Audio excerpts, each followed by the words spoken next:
German pilots laughed at the P-47 Thunderbolt, until its 8.50s rained lead on them. In the spring of 1943, a German Focke-Wulf 190 pilot named Hans Joachim Jabs climbed into his cockpit over occupied France and got word that American fighters were in the area. He was not concerned. He had been flying combat since 1940. He had kills over Britain, over the Channel, over the Eastern Front. He knew American pilots were green, undertrained, and flying in formations borrowed from the RAF that made no sense at high altitude. He had seen what happened when American bombers came over without adequate fighter cover. He had watched the B-17s fall. And now he was being told that the Americans had a new fighter. A single-engine, single-seat fighter that was supposed to escort those bombers deep into Germany. His intelligence officer showed him the silhouette card. Jabs looked at it, then he looked again, and then, by his own account written after the war, he laughed, because what he was looking at was the fattest, heaviest, most ungainly-looking fighter aircraft he had ever seen in his life. It had a radial engine the size of a small car. Its fuselage was round and bulbous. Its wings were thick. It looked less like a fighter and more like someone had bolted a propeller onto a flying bathtub. The Americans called it the Republic P-47 Thunderbolt. The Germans called it the Focke-Wulf Schreck. The Focke-Wulf Terror. Not because they were afraid of it. Because it was so fat and ugly that they thought it was funny. Hans Joachim Jabs stopped laughing on his third mission against P-47s.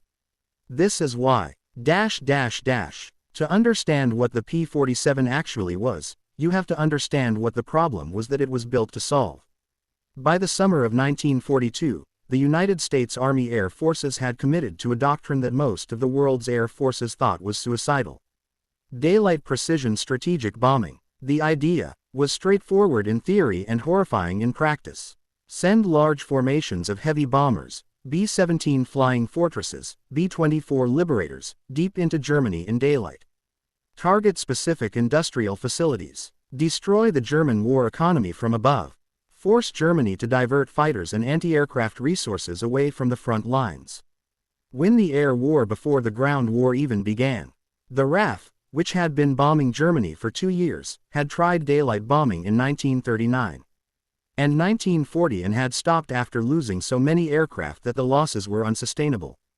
The British had concluded, with considerable bitterness and considerable evidence, that unescorted daylight bombing was a death sentence. They had switched to night bombing, less accurate, but survivable. The Americans disagreed. Their bombers had more defensive guns. Their formations were tighter. Their bombardiers had the Norden bomb sight, which was supposed to allow precision targeting. From high altitude, they believed that well-armed heavy bombers flying in tight defensive formations could fight their way through German fighter opposition and hit their targets with enough accuracy to matter.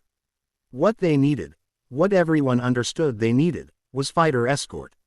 A fighter that could stay with the bombers from the English coast all the way to the target deep inside Germany and all the way back. A fighter that could protect the bombers from the German interceptors that rose to meet them over France, over Belgium, over the Reich itself. The problem was that no such fighter existed. The best American fighter available in Europe in 1942 was the Curtiss P-40 Warhawk. Decent aircraft, good at low and medium altitude. But its range was inadequate for deep escort missions, and its performance at the high altitudes where the bombers flew was mediocre at best. The Spitfire, which the Americans could borrow from the RAF, was perhaps the finest pure fighter in the world at medium altitude. But its range was famously short. It had been designed for defensive interception over England, not for 200-mile escort missions over the continent. The P-38 Lightning showed promise but had engine reliability problems in the cold European skies that would take time to solve. And then there was the P-47. The man who designed the P-47 was a Russian immigrant named Alexander Kartveli. He had been born in Tiflis, in what is now Georgia, in 1896. He had studied engineering in Paris, survived the Russian Revolution and its aftermath, and arrived in the United States in 1927 with an extraordinary gift for aircraft design and almost no money. He went to work for a small aviation company called Seversky Aircraft, which later became Republic Aviation. Kartveli was obsessed with a single principle that put him at odds with almost every other fighter designer of his era. He believed the engine was everything. Most fighter designers of the 1930s and early 1940s built their aircraft around a philosophy of lightness. Make the airframe as light as possible. Use the smallest, most powerful engine available. Sacrifice everything that isn't absolutely necessary in the name of speed and maneuverability. The Spitfire was the apotheosis of this philosophy, a beautiful, almost fragile aircraft built around the extraordinary Rolls-Royce Merlin engine, stripped of everything that wasn't essential to make it as light and fast and nimble as possible. Cartvelli looked at this philosophy and decided it was wrong. Not for every purpose, but for the purpose he had in mind. He wanted to build a fighter that could do things that elegant, lightweight fighters could not do. He wanted range. He wanted altitude performance.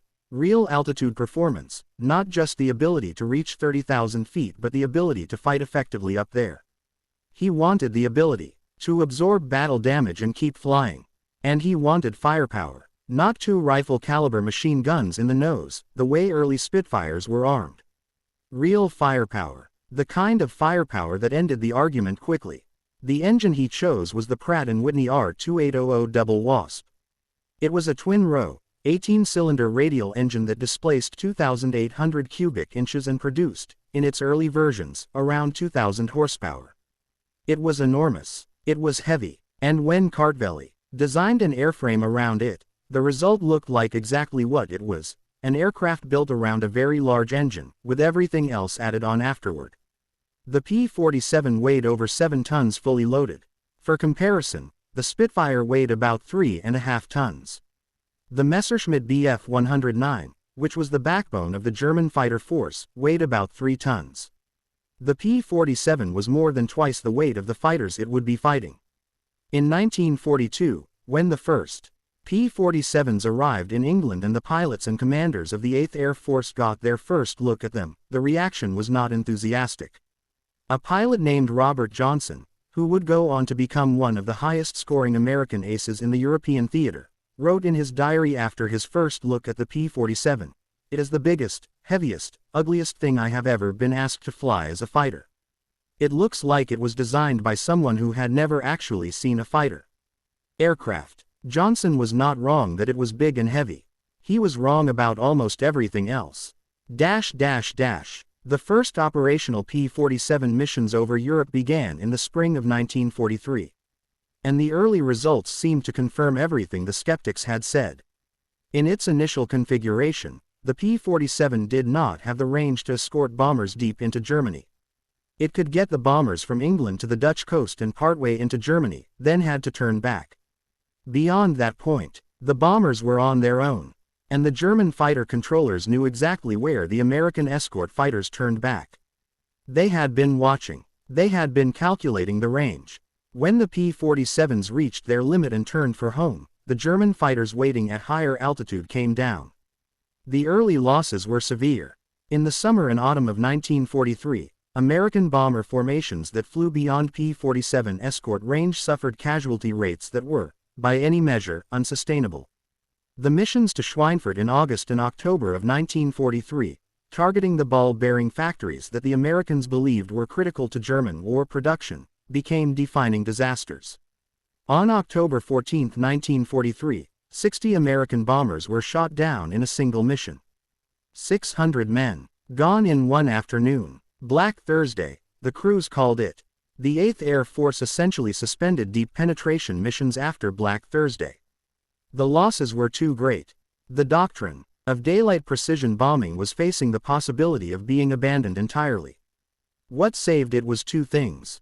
The first was a modification to the P-47 that extended its range, external fuel tanks, called drop tanks, that could be jettisoned when combat began. The second was a much more fundamental rethinking of what the P-47 was actually for. There is a moment in late 1943 that tends to get overlooked in histories of the air war over Europe. It happened in a briefing room in England, and the man who made it happen was a general named William Kepner. Kepner commanded 8th Fighter Command, the organization responsible for American fighter operations in Europe. And he had been increasingly frustrated by the doctrine under which his pilots were operating. The doctrine said, "Stay with the bombers. Do not pursue German fighters. Your job is to protect the bombers, not to engage in offensive fighter operations. If a German fighter comes after a bomber, drive it away. Then return to the formation. Do not chase. This doctrine made a certain logical sense. A fighter that chases a German fighter away from the formation is a fighter that is not protecting the formation.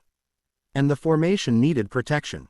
But Kepner had watched his pilots operate under this doctrine for months. And he had come to a conclusion that went against everything his superiors believed. The doctrine was killing his bombers. Not because his pilots weren't following it, because the doctrine itself was wrong. Defensive escort. Staying close to the bombers, waiting for German fighters to attack, reacting to German initiative, meant that the German controllers always had the advantage. They could choose when to attack, where to attack, at what altitude to attack. The American fighters were always reacting. Always a step behind. Kepner went to the new commander of the 8th Air Force, General Jimmy Doolittle, and made an argument. Let the fighters go. Let them range ahead of the bombers. Let them find the German fighters before the German fighters find the bombers. Let them attack the German airfields, the German pilots on the ground, the German aircraft in their dispersal areas. Make the Germans react to American initiative for a change. Doolittle listened, and in January 1944, he issued a new directive. American fighter pilots were no longer ordered to stay with the bombers at all costs. They were ordered to destroy the German Air Force. Wherever they found it, however they could. The P-47 was about to become a very different kind of weapon. Robert Johnson is the man whose story tells you what happened next. Johnson was from Lawton, Oklahoma. He had grown up poor, learned to fly on a second-hand biplane, and arrived in England in 1943 with the 56th Fighter Group, one of the first P-47 units in the European theater. He had not been happy about flying the P-47. He had wanted Spitfires. Everyone wanted Spitfires. The P-47 was big and heavy and its pilots were convinced it would be their coffin. But Johnson flew it, and slowly, mission by mission, he started to understand something about the aircraft that he hadn't understood from the ground. The P-47 was not a Spitfire. It was not supposed to be. At medium altitudes, 12,000, 15,000 feet, it was outclassed by the Focke-Wulf 190 in a turning fight. The German fighter was lighter, more nimble, quicker to reverse direction. If you let a Focke-Wulf drag you into a low-altitude turning fight, you were going to lose. But at high altitude, above 25,000, 30,000 feet, the R2800 engine came into its own. The superchargers that fed it air at altitude were extraordinary pieces of engineering. At 30,000 feet, where the Focke-Wulf's engine was gasping and losing power, the P-47 was still producing enormous thrust. It could reach speeds at high altitude that its opponents simply could not match. And there was another thing. The thing that Robert Johnson discovered on a mission in September 1943, when a Focke-Wulf attacked him from behind and put cannon shells into his aircraft, and Johnson flew home anyway. The P-47 could take punishment that would have destroyed a lighter aircraft instantly. The hits that Johnson took would have torn a Spitfire apart. They set his hydraulic system on fire, jammed his cockpit canopy, shredded his fuselage, and destroyed his radio. And the P-47 flew. It flew for 200 miles across the North Sea and back to England, smoking and trailing fluid, with a pilot who couldn't bail out because his canopy was jammed and couldn't communicate because his radio was gone. Johnson landed his aircraft. He walked away. The ground crew looked at the P-47 and counted more than 200 bullet and cannon shell holes. 200 holes. Johnson wrote later, "I understood that day that I was not flying a fragile, elegant machine. I was flying a tank with wings. And there are moments when a tank with wings is exactly what you need." The 8.50 caliber machine guns. This needs its own moment. The P-47 carried 8 Browning M2.50 caliber machine guns, 4 in each wing. Each gun fired at a rate of around 800 rounds per minute. With all 8 guns firing simultaneously, the P-47 was delivering over 6,000 rounds per minute into whatever it was pointing at. The .50 caliber round, half an inch in diameter, traveling at nearly 3,000 feet per second, was not a rifle bullet.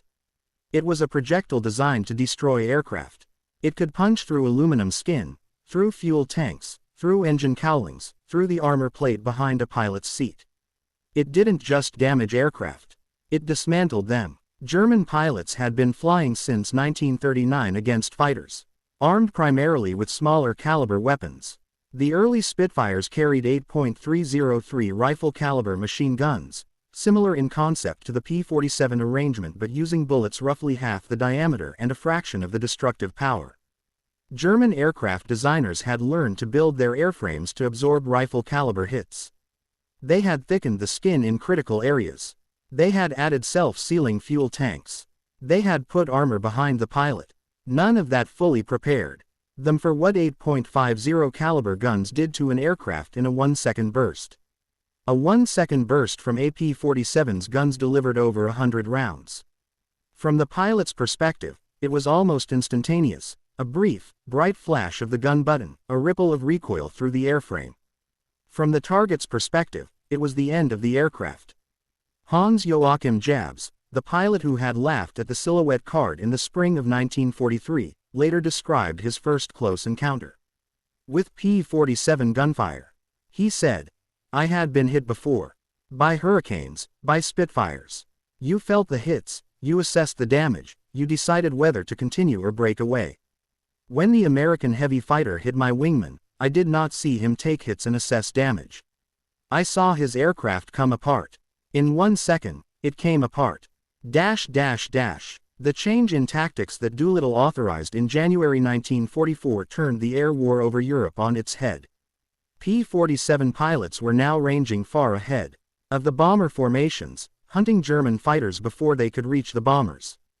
They were diving on German airfields, strafing aircraft on the ground, shooting up fuel trucks and maintenance facilities in the dispersal areas where German fighters sat waiting to be refueled and rearmed between missions. This last tactic, ground attack strafing, was arguably more important than the air combat victories. A German fighter destroyed on the ground was just as gone as one shot down in combat, and strafing a parked aircraft is considerably easier than shooting down a flying one. But it was also more dangerous for the attacking pilot. Strafing runs had to be made at low altitude, in a straight line, against airfields that were defended by anti-aircraft guns, and the P-47 became the primary instrument of this campaign. It was here, on the strafing missions, that the P-47's survivability truly distinguished itself. Strafing an airfield meant flying through a wall of anti-aircraft fire, light cannon, heavy machine guns, sometimes larger caliber weapons. The German airfield defenses were formidable and the crews operating them had plenty of practice. Aircraft that strafed German airfields got hit. Consistently, reliably, almost inevitably. The P-47 got hit and kept flying. A pilot named Gaby Gabreski, Francis Gabreski, the highest-scoring American ace in the European theater with 28 confirmed kills, described strafing missions in the P-47 as the closest thing to having a guardian angel made of metal and engine. He said, "I came home from strafing missions with holes in my aircraft that would have brought down anything lighter." The P-47 simply did not care. It was built to absorb punishment and it did. There is a number that puts all of this into context. In the period between January and June 1944, the 6 months leading up to D-Day, the 8th Air Force's fighter pilots, flying primarily P-47s, destroyed more German aircraft than had been destroyed in all previous American air operations in Europe combined. Not slightly more, many times more. The German fighter force, which had been shooting down American bombers at unsustainable rates through 1943, began running out of experienced pilots. This is the part that history sometimes glosses over. Aircraft can be replaced. Pilots cannot. Not quickly, not with the same skill level. When the P-47 pilots began actively hunting German fighters, shooting them down over France and Germany and the Reich itself, they were not just reducing the number of aircraft available. They were eliminating the experienced core of the Luftwaffe's fighter arm. A German pilot with 2 years of combat experience, with hundreds of hours in the cockpit, with an instinctive feel for aerial combat, that pilot, when he was killed, was not replaced by someone equally capable. He was replaced by someone who had graduated from flight school in 4 months instead of 12, who had a fraction of his flying hours, who had never seen combat. The replacement could fly the aircraft. He could not fight it the way his predecessor had fought. By the spring of 1944, German fighter pilots over France were reporting something in their after-action accounts that would have been unthinkable in 1943. They were reporting that they were afraid to engage American fighters. Not all of them, not the best of them, but enough of them that German squadron commanders were writing reports to their superiors expressing concern about the morale and aggressiveness of their pilots. The P-47 had done something that no one had predicted in the briefing rooms of 1942 when its silhouette card was being passed around and laughed at. It had broken the spirit of the Luftwaffe's day fighter force. On June 6, 1944, the morning of D-Day, Allied forces crossed the beaches of Normandy under an air umbrella of staggering scale. Over 13,000 aircraft flew missions in support of the invasion in the first 24 hours. German fighter opposition over the beaches was almost non-existent. Not because the Luftwaffe had no aircraft. Because the aircraft it had were flown by pilots who had spent the previous 6 months being hunted. Who had watched their friends torn apart by 8.50 caliber guns. Who had learned that engaging American fighters over France was an act that required a kind of courage that got harder to find with each passing month. The 2 German fighter missions that made it to the beaches on June 6, 2 missions, over beaches where thousands of men were landing, were flown by Generalleutnant Adolf Galland and another senior Luftwaffe officer in a display of personal courage that Galland himself would later describe as essentially ceremonial. 2 aircraft, 2 passes over beaches swarming with Allied ships and landing craft, then back to Germany. 2 aircraft. That was what was left of the Luftwaffe over Normandy on D-Day. Robert Johnson finished the war as the top-scoring American ace in the European theater, with 27 confirmed kills. He had flown 91 combat missions. He had been hit so many times that he had lost count. And he had come home every time. He wrote a memoir after the war. In it, he returned to that first moment when he had looked at the P-47 and seen an ugly, ungainly machine that no one would choose to fly if they had any other option. He wrote, "I was wrong about everything except the ugly part. It was ugly, but ugly kept me alive for 91 missions. Ugly absorbed 200 cannon holes and flew me home. Ugly killed 27 German pilots who were, most of them, better than me at the start. I learned to love ugly. Because in a war, ugly that works is worth 10 beautiful things that don't." Hans Joachim Jabs, who had laughed at the silhouette card in the spring of 1943, survived the war.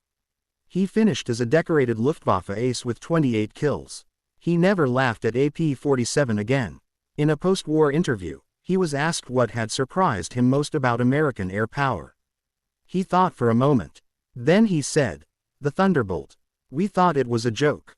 It was not a joke. It was the most dangerous thing in the sky."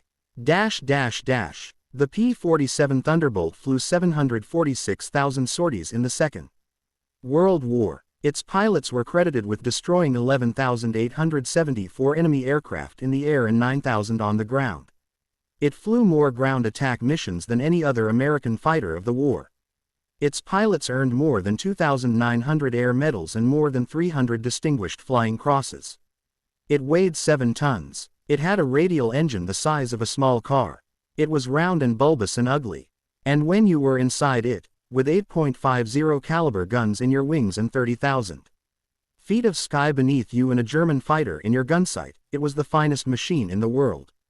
The German pilots laughed at it in the spring of 1943. By the summer of 1944, there weren't enough of them left to laugh.